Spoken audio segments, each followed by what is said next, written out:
Hi, we're going to talk about mortgage stuff, and there's a lot of terms, so this is kind of a long one. I apologize in advance. Anyway, go ahead and put your name up at the top. Um, you guys are already probably familiar with some of these terms, so I'll just start off easy. So, mortgage, it's a noun. It is that special kind of loan that is amortized, and I'm going to explain shortly what amortized means. And it's almost always used for real estate loans. Make sure that you're comfortable with principal and interest, principal being the money that borrowed or lent. So basically, if you're getting a loan for $100,000, that's the principal. And the interest is the stuff that the borrower has to pay and the lender receives, and that's for the luxury of the use of the principal. So that's on top of the principal. So interest rate is it's always expressed as a percentage, and it's the amount of interest that you have to pay based on the principal. It's always expressed as a percentage, and the way it works is like this. Oops. So if you had a 5% loan, a 5% interest rate rather, I'm sorry, it means that every year as the borrower, you would have to pay $5 for every $100 that you borrowed per year.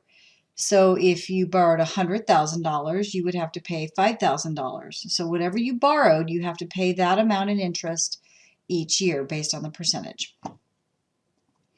Term is the time, meaning the length of the loan. Get it? T, term, T, time. Most mortgages are 15, 20, or 30 years. There are other ones out there. The industry is getting more and more creative all the time, but almost always it's a 15, 20, or 30-year loan. Okay, amortization, amortized is kind of a scary sounding concept, but it's really not that bad.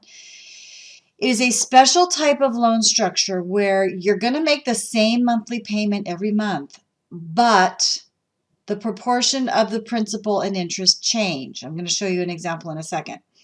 So at the beginning of the loan, you're going to notice that even though your monthly payment is very much the same, the amount of your monthly payment that is interest is very high, and the amount of your payment that is principal is quite low.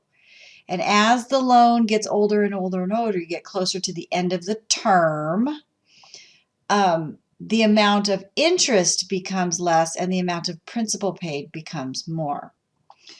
So this is called a loan amortization schedule.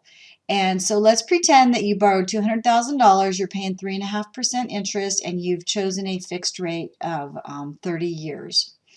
You're going to pay monthly, and over here on the right, it will tell you, some good information. So over the whole loan, you're going to make 360 payments. So, 12 months a year, 30 years is 360 payments. Over the life of the entire loan, you're going to end up paying $323,000. You only borrowed $200,000. So the difference between how much you end up paying over 30 years versus how much you originally borrowed in the first place is the amount of interest that you're going to have to pay. So to talk about amortization, you'll notice here that the monthly payment on this particular loan is $898 a month. That loan payment is going to stay the same month after month after month for the entire life of the loan. But in the very first month that you're paying it, notice that this amount, $583, comprises interest. And this amount, $314, is the amount of principal that you're paying down. You're paying back a portion of the principal every month. So even though you borrowed $200,000, you made your first payment for $898, you are only actually paying back $314 of the loan, and therefore you still owe $199,000, whatever that is. 200 grand minus 314 is that much.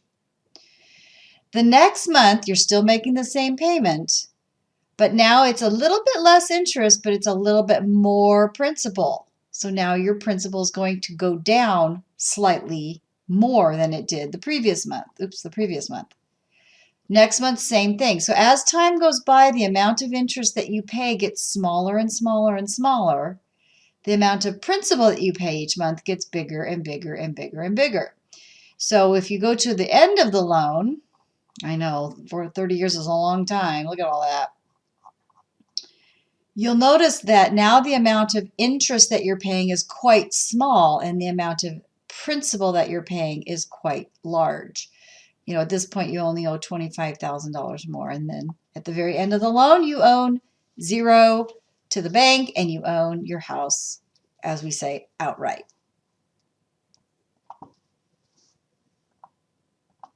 So at the end of the loan, as I showed you, the monthly payment is mostly principal and very little interest. And the reason it's called an amortized, mort equals death, is because the interest that you're paying kind of slowly dies. And by the end of the loan, it's dead. The reason lenders do that is because hardly anybody ever stays in their mortgage the entire time, the entire term. Very rarely do people buy a house and stay there for 30 years. It just doesn't happen anymore. Lenders want to make their profit, so they set this up so they make their profit early in the loan. They don't want to wait for the life of the loan. Okay, the first kind of loan we're going to talk about is called a fixed rate mortgage, otherwise known as an FRM. It is a type of mortgage where the interest rate does not change. I prefer a fixed rate mortgage because I like to know that my payments are going to stay the same. I know what I'm in for, and especially if interest rates are low, I can keep that low interest rate for a long time.